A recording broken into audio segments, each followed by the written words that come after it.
Herkese selam. Yine DVD'lerden devam ediyoruz. Güzel bir makine var yine.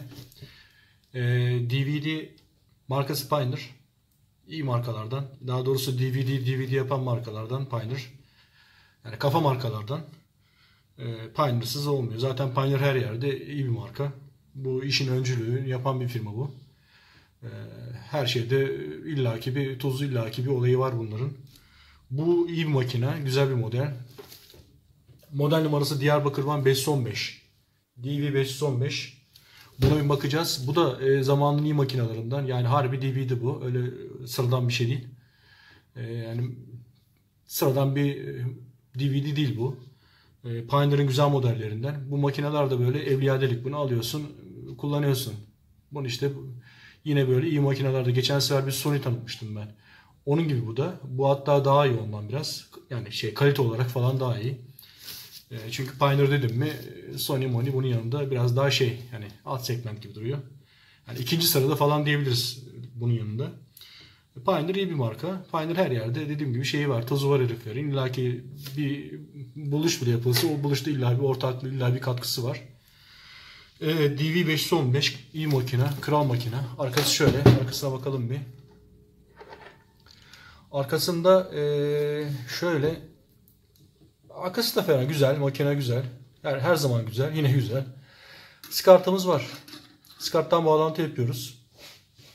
İstersek bütün cihazlarda o zaman SCART vardı zaten. HDMI cihazlar çok azdı, nadirdi, hatta yoktu bunun zamanında. Bunun zamanında HDMI girişli cihaz pek yoktu. Televizyon falan hep yoktu. Genelde bu şeyler kullanılıyordu.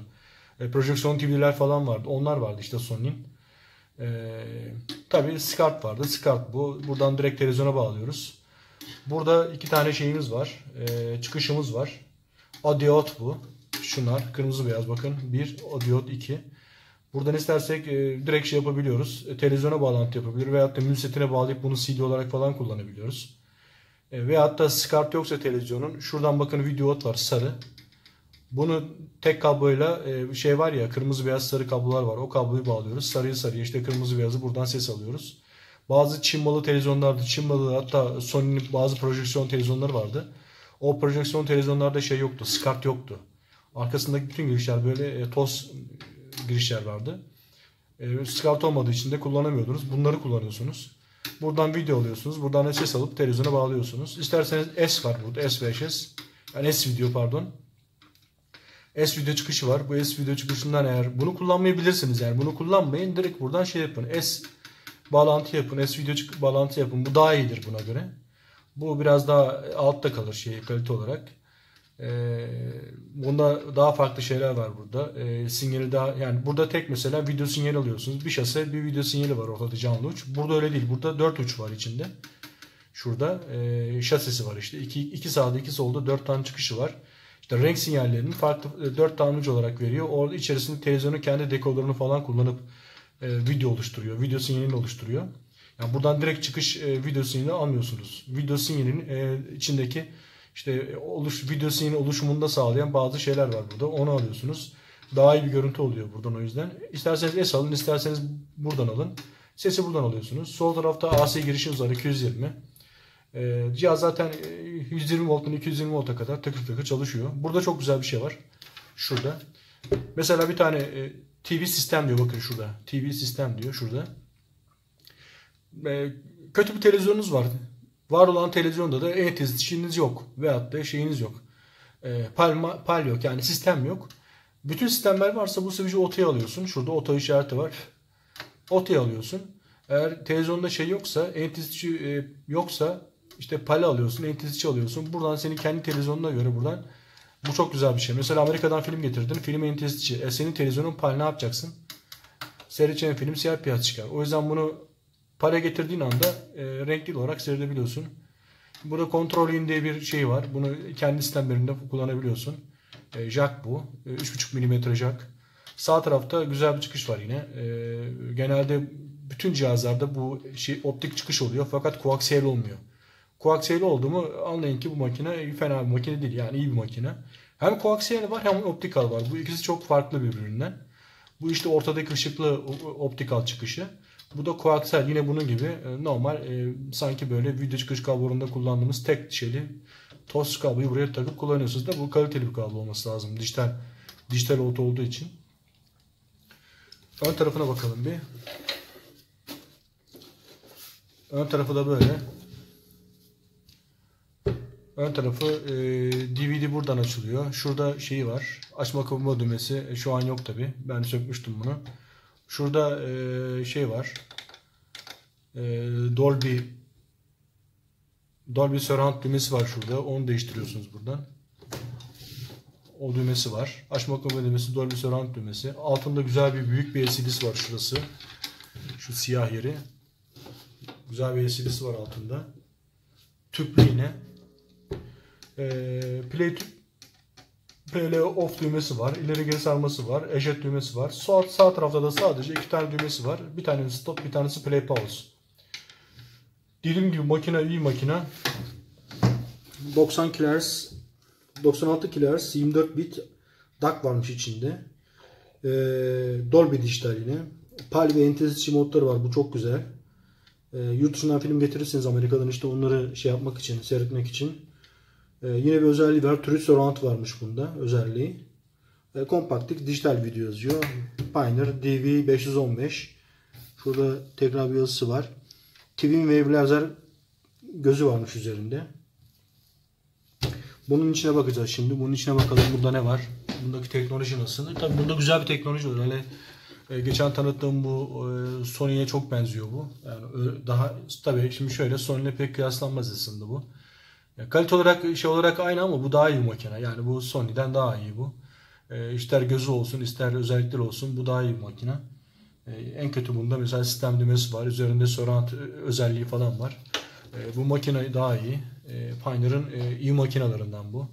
Bu makineyi alıyorsun, evladilik kullanıyorsun. Tabii yani şey oluyor, kafa arızalı oluyor bunda fakat o çok uzun seneler sonra oluyor. Alabilirsen bir tane de kafa alırsın, takarsın. Ondan sonra DVD olarak kullanmasan bile CD olarak kullanırsın. Çok iyi makine bu. Böyle basit bir makine değil. CD bile çok güzel bir şekilde kullanabilirsin bunu. Bunda da arıza baştan söyleyeyim ona. Bunun arızası kafa arızalı.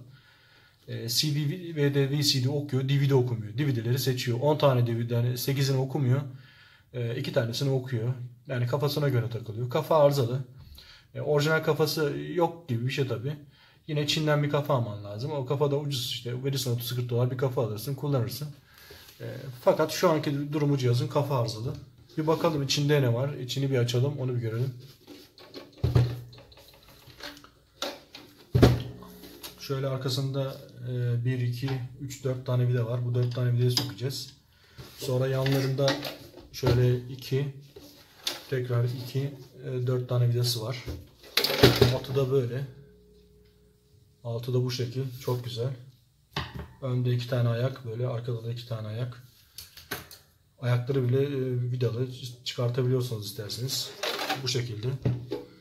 Bir bakalım içine. İçindeki teknoloji nasıl? Tabi güzel şeyler bizi bekliyor. Göreceğiz. Sağ taraftan 2 vidayı söktük. Soldan 2'yi söküyoruz. Soldan 2'yi alalım. Sağ ve sol 2'şer tane var. Toplam 4.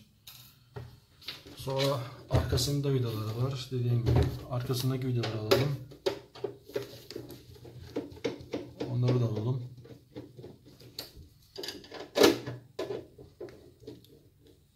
Cihazda kafa arızalı. Okuyucu göz yani problemli, arızalı. Şu an cihazın konumu atıl durumda duruyor. Makine çalışıyor. Çalışmasında problem yok. Öyle kartında martında hiç problem yok. Sadece göz arızalı. Ben bazı şeylerini sökmüştüm içinden. Şöyle açalım.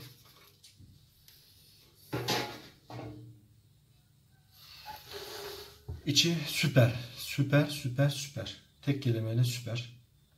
Harika işçilik. Harika. Her şeyi böyle tek tek tane bakıyorsun, her şeyi. Dizilişi, işçiliği, mühendisliği falan 10 numara. İçindeki power kartı harbi yani herifler. Şu power kartını bir alalım. Dediğim gibi yani bozmaya çalışsam bozamazsın, öyle bir makine. Zaten cihaz çalışıyor, sadece kafa arızalı. Böyle power switch'i var. Power switch'ini ben sökmüştüm. O yüzden dışarıda duruyor. Şu power kartını bir alalım bakalım. Power kartını alalım. Harika makine. Harika. Yani işçiliği, malzemeleri falan 10 numara. Arkadan 220 fişini de sökelim.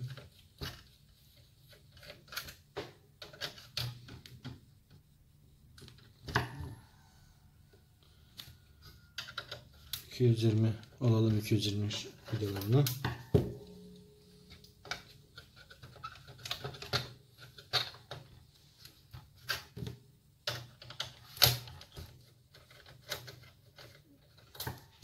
Evet, söktük.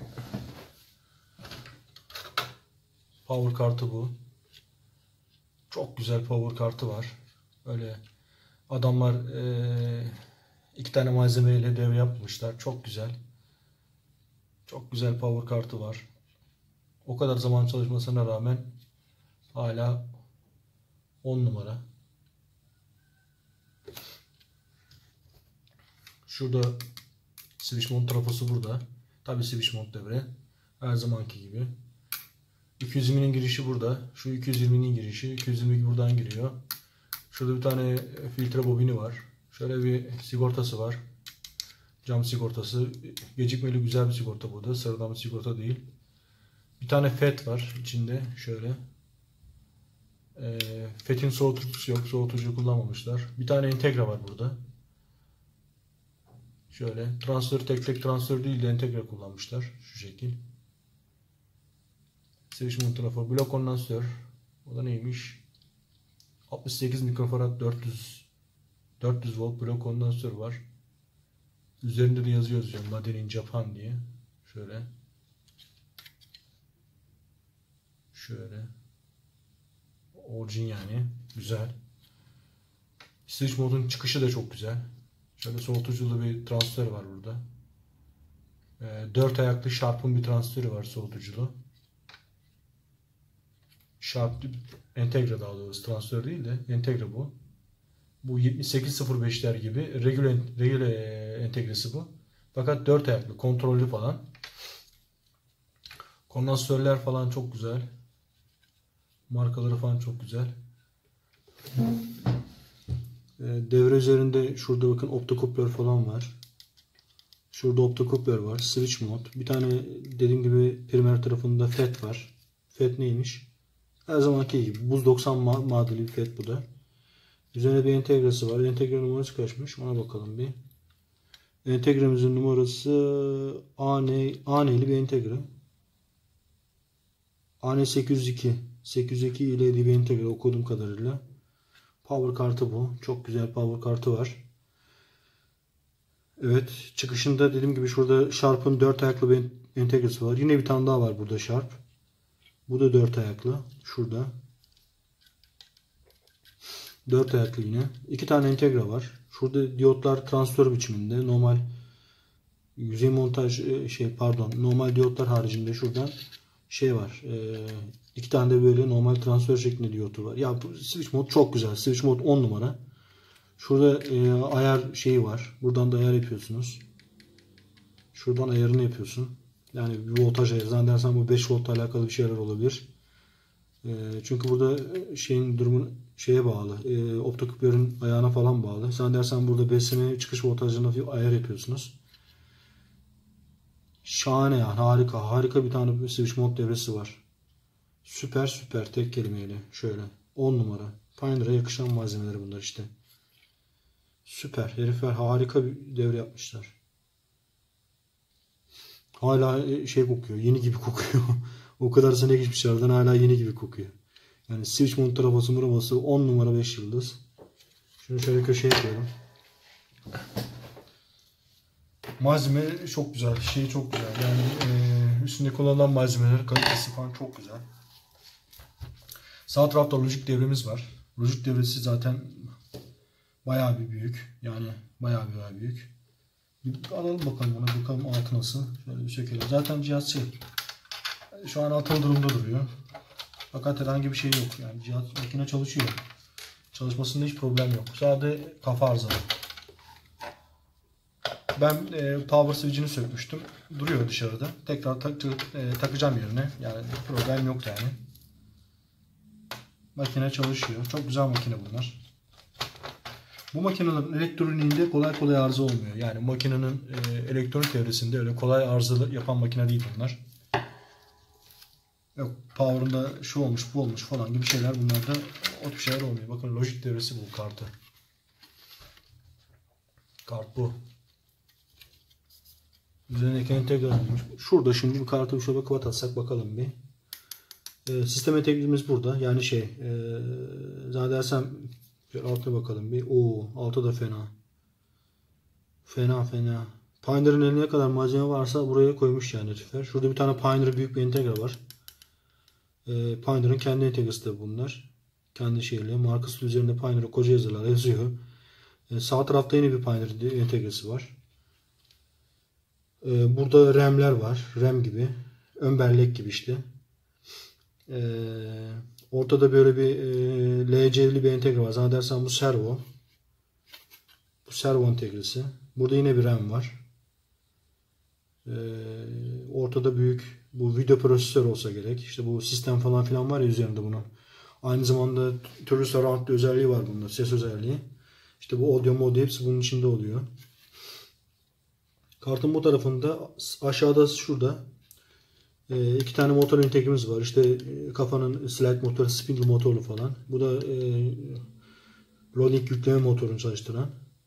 Burada kontrol entegremiz var yine. Motor kontrolünü falan yapan entegre zannedersem. LA entegre. Şurada bir tane entegre var. Üzerine F yazıyor. Fujitsu zannedersem. FRF var büyük. Fujitsu olabilir bu. Japan diyor. Sağ tarafta şurada yine Fujitsu'nun flash'imiz var. Bir tane daha flash yeri var fakat boş. Bu flash geçen pozisyonda bahsetmiştim. Cihazın programlama bütün özellikleri buna yükleniyor. Yani buradan buna program vesaire bir şey atarsanız bu entegrenin üzerine atıyorsunuz. Bütün şeyler bunun üzerinde yazılı. Yani silme yazma entegresi bu flash. Tam ortada bir tane entegre var. Panasonic. Ne olduğunu tam bilemiyorum. Sistem enti bu PCM entesi renk şeyleri olabilir. Çünkü burada bir tane onunla alakalı bir şey var. Renk formatları gibi. Bir kapı entegresi falan var. Şurada 75'li başlıyor. Logic kartımız bu. Fena. Süper. Çok güzel içerik. Çok güzel malzeme dizilişi. Zaten bunlar dediğim gibi kolay kolay arıza yapmıyor. Ya böyle sisteme bağlıyken işte yağmurlarda yıldırım almazsa bunlar kolay kolay arıza yapan cihaz değil bunlar. Arıza yapan makineler. Zaten üzerinde de şeyler var. Bakın şuralarda Japonca yazılar falan da var. Çince, Japonca neyse işte onlar da var. Kart harbi çok güzel yani makina. Çok güzel. Şöyle. Logic kartı bu. Kondansörlerimiz, şeylerimiz falan harika. O kadar zaman geçmesine rağmen hala üzerinde bir akmaydı vesaire hiçbir şey yok. Bakın şurada bir kristal var. Normal bu metal kristallere benzemiyor. Sanki böyle yüzey montaj kondansörmüş gibi şu. Kristal bu da. Pioneer entegrelerimiz bunlar. Biri bu. Biri de şu. Pioneer entegrelerimiz. Şöyle yakından göstereyim. Burada şunlar. Bir tane LC entegremiz bakın burada. Çipler böyle. Süper. Bu taraf böyle. Harika işçilik dediğim gibi. Logic kartı bu şekilde. Onu da sağ tarafa alalım. Ön şeyimiz var. Bu kart cihazda dediğim gibi kafa arızalı. Bunda herhangi başka bir şey yok. Bunun mekaniğini bir alalım şöyle. Şöyle bir açalım bunu buradan. Şöyle bir hareket yapalım. Böyle bir alalım. Şu eşet kapağını alalım. Şöyle çıkıyor bu bakın. Şöyle çıkıyor bu. Şunu da alalım şuraya. Şu mekaniği dışarı alalım bir. Ya o kadar rahat çalışıyorsun ki makinede. Her şey süper yani dizilmiş malzemelerin dizilişi şeyler falan harika. Makina çok güzel çalışıyorsun. Sanat eseri. O yüzden makineler çok kaliteli kardeşim. Yani böyle baksana şuna. Şuna bak. Şuna bak. Herif burada işçilik yapmış ama aynı zamanda sanat yapmış. Bu flexible falan yani. Bu kafana flexible pek iyi değil. Bu pek bir şey yapmadım, beğenmedim de bu şeyler çok güzel. Daha böyle sert, daha böyle söküp taktığın zaman elinde kalmayacak tipten. Şöyle bir lastiğimiz var. Bu arada lastik bozulmuş, sertleşmiş. Bakın böyle iz yapmış. Normalde böyle yuvarlak olması lazım. Tabi aradan 15 sene geçince yapıyor yani, gayet normal. Bu makine kaç senesinin makinesi? 2002 falandı zannedersem. 2002-2003. O zamanlarda biz yeni almıştık bunu. Daha doğrusu ben değil de tanıdığım almıştı. Şöyle. Bu makine dönüyor buradan. Şu motor. İşte bu yükleme kompartmanını hareket ettiriyor. Şöyle. İleri geri çıkartıyor. Şöyle. Kafa burada. Arızalı kafa burada. Kafa da zaten kendi kendine başlıca bir şey. Kafa burada bakın. Kafa bu. Şu kafa. Tek gözlü. Bazı şeylerde böyle iki gözlü, üç gözlü falan, işte üç gözlü diyorum. İki gözlü oluyor. Bir DVD gözü oluyor. Bir de işte CD, VCD gözü falan, böyle bir şeyleri var bunların. Hesaplamaları var. Yani iki mercekli oluyor. Tek gözün üzerinde iki mercek oluyor. Bunda tek mercekli. Kapan numarası nerede yazıyormuş, ona bakacağım bir. Görebiliyor muyum? Göremiyorum. Çok güzel bir özelliği daha var bunun. Üzerindeki motor şeyle fırçalı motor değil. Değil mi? Böyle bir daha bakayım. Fırçalı motora benzemiyor. Pardon, fırçalı motor. Fırçalı motor. Spinner motor, yani şu slide motordu da spinner motoru şurada. Bir an böyle direct drive motor falan zannettim de fırçalı motormuş yine. Şu sağ tarafta da kafayı slide yapan motor bu. Şurada. Şurada küçük bir kart var. Switch'lere falan bağlı burada. Sensörler var. Şurada. Şurada bir kart daha var. Slide motorun altına bağlı. Şunu bir alalım.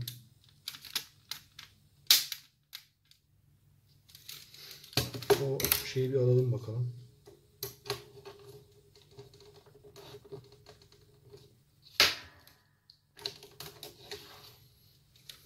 Yükleme kompartmanı bu. Bu şekilde.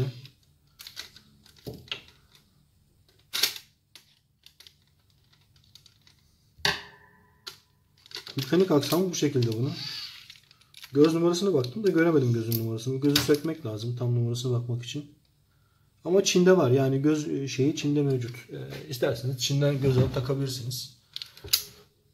Zannedersem yine böyle 30-40 dolar falan, yani çok böyle amşan paralar değil. Şurada. Şu. Kocaman bir göz var.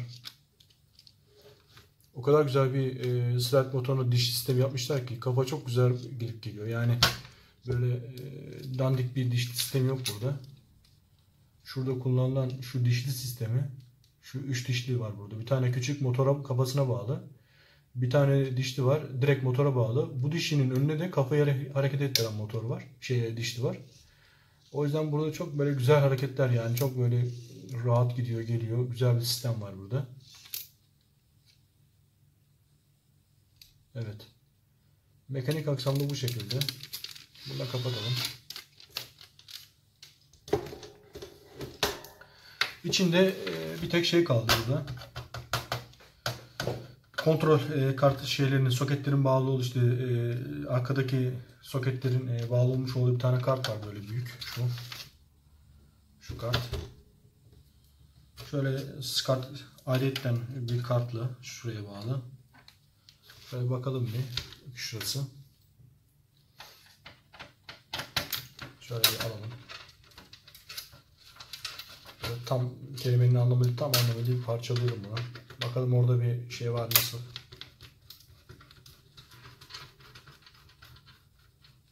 Şöyle. Şuradan. Adamlar videodan kaçmamışlar. Ne kadar video varsa koymuşlar içine maşallah. Şöyle. Videolar da sapsarı. Altın suyuna mı batırmışlar, ne yapmışlar? Orijinal yani, güzel.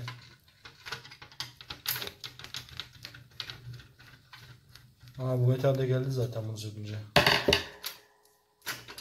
Evet, metal de geldi. Alalım, neyse, hatır kalmasın. Şöyle çıplak olsun. Evet, vidaları aldık. Şuraya koyduk. Şunu da alalım. Vida. Doldurmuş herif bunun vidanın içini ya. Vallahi billahi doldurmuş herif. Böyle. Evet.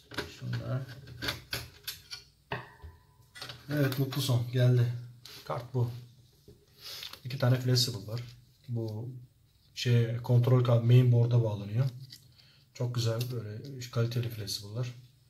Evet, arkası da böyle. Arkasında da bayağı bir şey var. Arkasında entegrelere bakalım. Pioneer'ın bir entegresi var bakın burada. Şu Pioneer'ın bir entegresi yine. Yine Pioneer. Sonra zannedersem bunlarda tabi 74'lü 2 tane kapı entegresi var. Bu da 74. 3 tane kapı entegresi var değil mi? Kapı entegresi herhalde.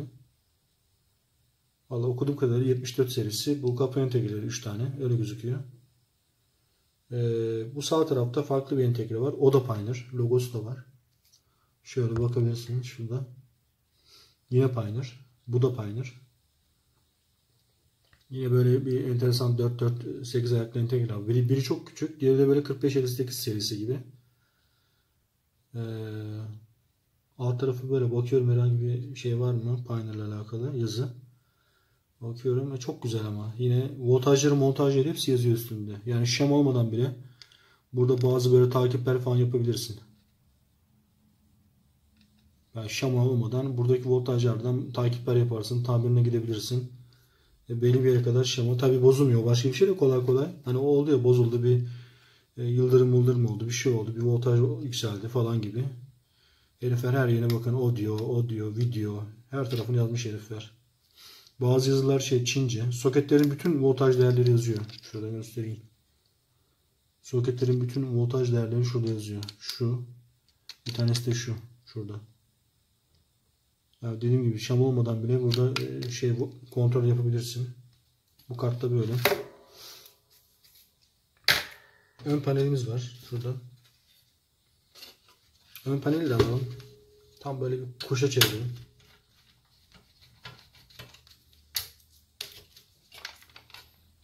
Ön paneli de alalım. Çok güzel şey ya. Metal aksamı bile makinenin harbiden çok güzel. Herifler onu bile çok güzel yapmışlar. Şu iki ayağı alalım. Ayak böyle. Çıkıyor. Vidasını alıyorsun, çıkıyor. Böyle. Şurada 2 tane tırnak var. Şunu. Yanda da var. Aynısı burada da var.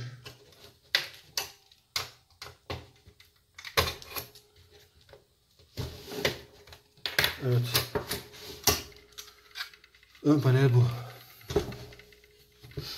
Ön panel bu. Üzerinde yine Pioneer'ın bir entegresi var. LCD kontrol. Yani tüpün kontrol edildiği yerde Pioneer'ın bir entegresi var yine. Şuradan görülüyor mu? Şu. Pioneer'ın büyük bir logosu var. Şurada. Bu LCD kontrol. Üzerinde tüp LCD'si var. Bir de burada bir ışığı var bunun. Okuma esnasında CD içeri aldığı zaman falan gibi bir okuma şeyi var. LED var burada. Çok güzel.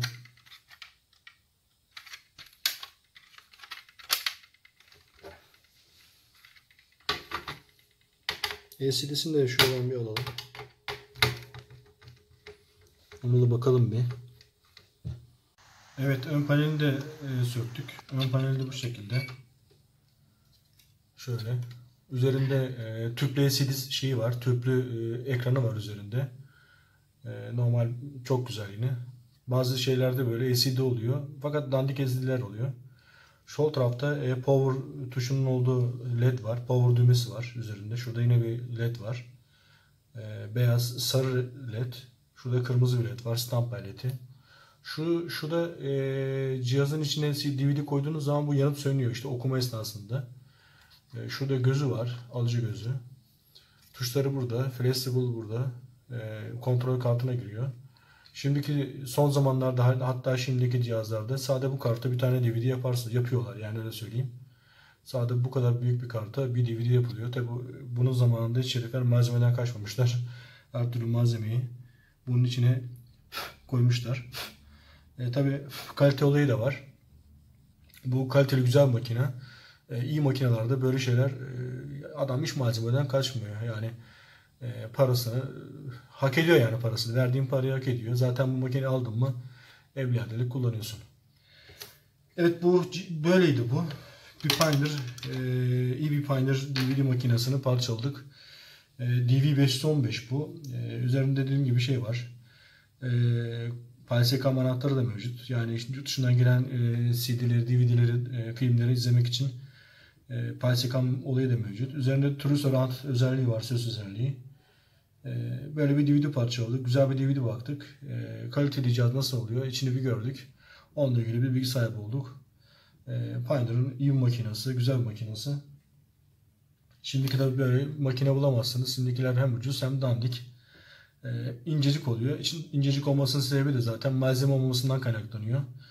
Geçen tanıttığımız Sony, bu da hem kalınlık bakımından hem işte ağırlık bakımından güzel makine bunlar. Tabi şimdi böyle makineler yok artık. Daha ziyade pek DVD'de kullanılmıyor. Kullanılmadığı için de bu makineler böyle efsane olarak kaldı. Bu makine çalışıyor. Bunun tek problemi göz arızalı. Bunu size göstermek istedim. Güzel makine Pioneer DVD 515. Teşekkür ediyorum. Görüşmek üzere.